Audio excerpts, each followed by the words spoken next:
So popular YouTuber Mr. Beast, the man with the 239 million subscribers, just popped into Jamaica and built and furnished 26 homes for Jamaicans in need.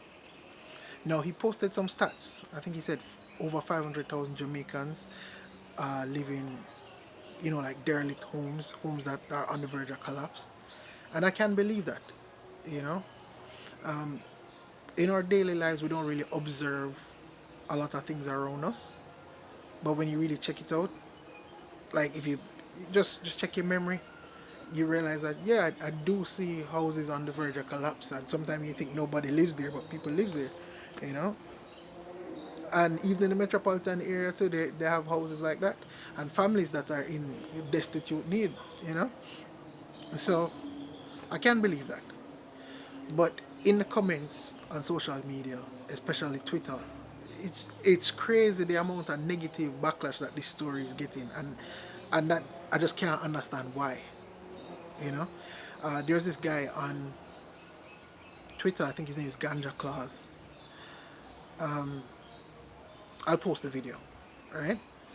I'll actually put it right here. If you ever wonder why I'm bad mind, if you ever wonder why I'm grudgeful, if you ever wonder why I'm a it's because in a Jamaica, anything we're good can't great. Anything we're too good, people don't like. One foreigner come here so recently, people. Come do some good. This man is the biggest content creator. If you pick up a phone and say, Ray. Yeah, man, me a talk about Mass Beast. The man here come at Jamaica people. Come build house. Him literally just come here so and come build house for some poor people. And people on the Bird app are bad minding him. People on the Bird app have turned this into political discourse. Me see people on the social media them. I find a way to find negativity in what the man has done. And it just goes to show that if you want to do something in Jamaica, you have to be a piece of yeah, man, you kind of have a something negative about you. Yeah, man, if you want to boss as artist, you have to people and tell people girl pitney them a mock and you know what I mean and all them something there. And if you want to boss as a politician, you have to be a lying, thieving you know how it go, people. You cannot be good in Jamaica and expect to be great. That's all I've been learning as of recently, people. So, Jono, you them, not try be too good, cause it is never enough. Yeah, man, you have to have a little about you. You understand me? Them have a thing we call yin and yang. You know them way the people you have to balance. That is the lesson for the youth. One clause, never few. I who? I'm out. But Ganja Claus raised a very good point. He says, why is it that if you're good in Jamaica, you can't be great? You know? And I've experienced that myself. If you're morally good, if you're doing something morally right, you tend to be looked down upon and dragged for some unknown reason. It's a cultural thing, I don't know. I don't know why we can't accept philanthropy as philanthropy. We always think that there's some ulterior motive behind it, there's some kind of con. Then again, it could stem from the way we are as a people, as a culture. Like legit business organizations, individuals, random people in your classroom if you're a student, random people at your work, your co-workers, they all seem to have this like hustle plan to trick or get something from somebody without giving anything back, or if they give something back, extremely little. So I don't know if because that's the culture, they kind of have that outlook, expecting that everybody's trying to do that to them. I really don't know. But the whole Mr. Beast thing, yeah, I think it's a good thing that he's doing. People commenting about he's doing it for the views. Of course he's doing it for the views, you know? Like there has to be some kind of incentive on the back end, because let's say he's just doing philanthropy round the clock. If you keep pouring from a vessel without refilling it, it's going to become empty. And then after he does the whole philanthropy and the vessel becomes empty, what next? You know what I mean? So there has to be some kind of supporting on the back end, whether he's getting money for views, he's having supporters, financial backers, whatever the case might be, but there has to be some kind of financial incentive on the back end, in order to keep that philanthropy going. So my thing is, he did this thing, people commenting, where's the house that you built? Yeah? They comment that is board house. They they comment, people, bringing the government into this, saying, oh, what happened to the government? Why the government can't do this? Andrew Olness posts about the 236 homes that they built. Yeah, we have social programs going on. We have social housing programs going on. We have a lot of things happening within the country. And I notice that a lot of people aren't privy to the information of the things that are actually happening. So that's why they might feel the way that they feel.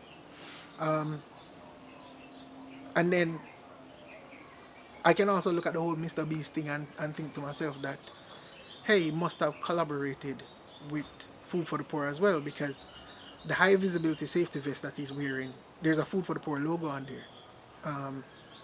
The housing design as well, it looks like the Food for the Poor housing design.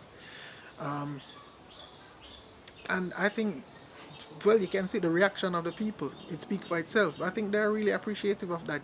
They had nothing, or they had something that was barely keeping them.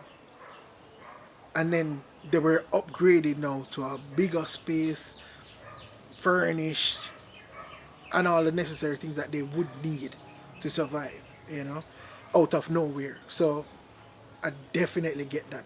Heck, I'd be grateful right now for one of them. you know. But yeah, it's something to marvel at the way we are as Jamaicans, where anything that's morally right or anything that is good, it is received with skepticism, and anything that's terrible or weird or sounds scammy, we wholeheartedly grab onto it, and then we cry out, "Yo, the man them scam me!" It's a weird conundrum that we've found ourselves in my opinion. But yeah, so that's my take on the whole Mr. Beast building homes in Jamaica. It's a good look, you know. I'm sure the families thank you, and hell, you know what? I think corporate Jamaica can do something like that. Not to say that they have to do something on that scale. Corporate Jamaica, the music industry of Jamaica, the social media influencers of Jamaica, the whole YouTubers thing of Jamaica, can come together and do some small projects. Not have to be on that scale. Can be other things too. It have to be houses. Can be other things too that you help out in the country. And I think that every entity, whether it's an individual or a company, have some kind of civil responsibility to society at some point. And if you can do good, do it. You know. And that's my take on all of this. Some of you might be wondering, who am I to be giving a take on this whole thing? Just a regular dude. This is my first YouTube video. Technically speaking, yeah, my first. This is me starting this channel. It's called the MOD Online, which is the Mind of Dwayne. I'm doing the Mind of Dwayne Online. It's a way for me to kind of organize my thoughts, things that move around in my head, for me to just kind of express it and just have a chat with you guys, And it will range on a whole host of topics, not necessarily just things that's happening in Jamaica, but just on a whole host of topics, things that float in my head. Yeah, and also for people who looking at me and saying, "Yo, why you started YouTube so late?" I am the definition of analysis paralysis. Probably like 2005, whatever year that YouTube come out, I was in college. I literally have, I'll show you guys.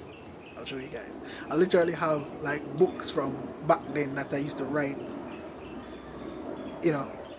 how I'm going to produce videos, the type of content that I'll produce, what it would morph into after producing content on YouTube. And you know, you do all this research, you do all these things, you start gear up for production, and for some reason you just never pull the plug. And as the years go by, you say, oh yeah, I just need to add this one thing, I just need to get this one gear, I just need to get this one light, I just need to have this studio.